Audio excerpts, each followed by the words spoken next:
Greetings, friends, and welcome back as we take another look at The Simpsons.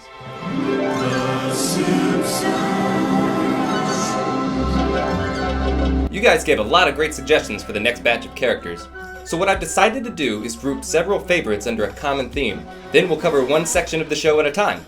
I know, it's so surprising that somebody into Perler beads wants to keep everything nice and organized. Just shocking. Today, our trip through Springfield takes us to the nuclear power plant. Homer's place of employment, and always a good source for some catastrophe that threatens to destroy the town. Stupid switch! I wish I had my reaching broom! It is owned by Charles Montgomery Burns, a wealthy old miser and The Simpsons' main antagonist. I'm afraid we have a bad image, sir. Market research shows people see you as something of an ogre. I ought to club them and eat their bones. Inspired by Mr. Potter from It's a Wonderful Life and Charles Foster Kane from Citizen Kane, and is the personification of corporate greed. Though sacrificing his employees' safety and happiness for profits is far from his worst acts. For the love of God, sir, there are 2 seats. I like to put my feet up. Which include trying to skin puppies, attempting to murder Grandpa Simpson, and even blocking out the sun itself. I never really thought of Mr. Burns as a villain, the same way I think about Sideshow Bob or Fat Tony. I mean, yeah, he's obviously evil, but he's just so likable. I love Mr. Burns, especially when he shows how out of touch he is and he just becomes a frail old man. Are there any chores I can do?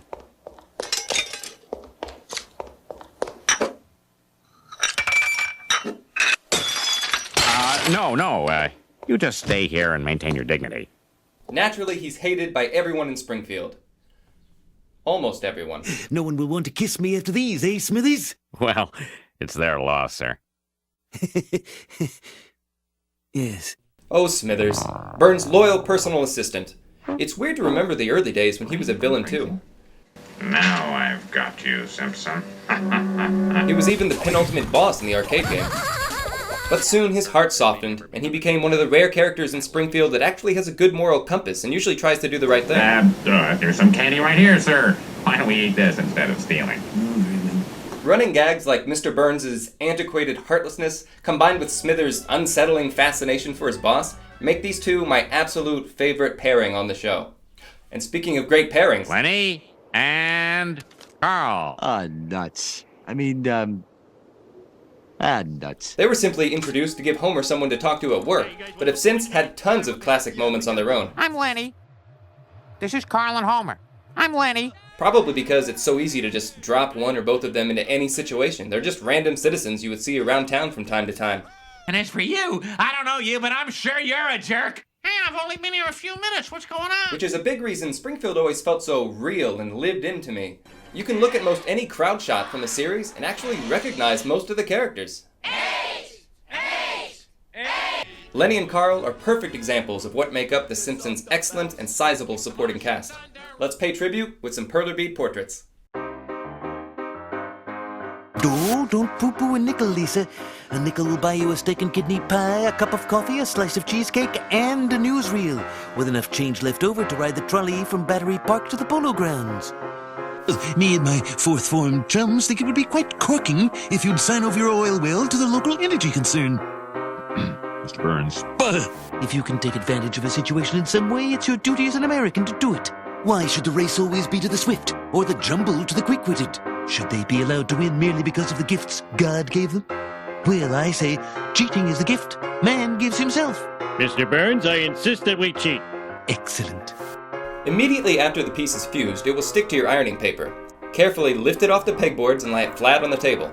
This is where I go over it a few more times to get a nice consistent finish. Be sure to put some heavy books on top to keep it flat while it cools.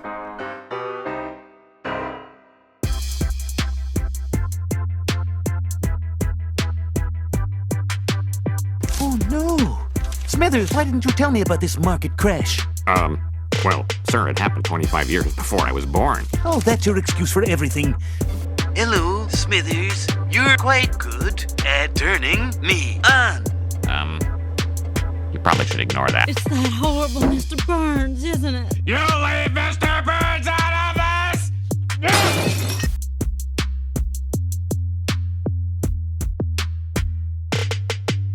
So long, dental plan! Dental plan! Lisa needs braces. Dental plan! Lisa needs braces. Dental plan! Lisa needs braces. Bullseye! Thanks a lot, Carl. Now I've lost my train of thought. That'll plan. Lisa needs braces. Now I'll be attaching them to some colorful 8x10 inch canvases I spray painted earlier. Standard hot glue does the trick. Make sure they're nice and secure. Be sure to line up those edges.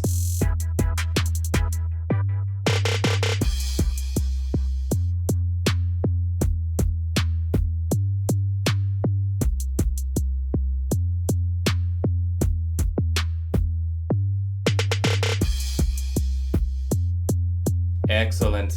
Our Simpsons portrait collection continues to grow, but which part of Springfield should I focus on next? You tell me. The elementary school faculty? Local celebrities? One-shot wonders? Let me know in the comments. In the meantime, click Mr. Burns there for today's patterns, and I'll see you next time.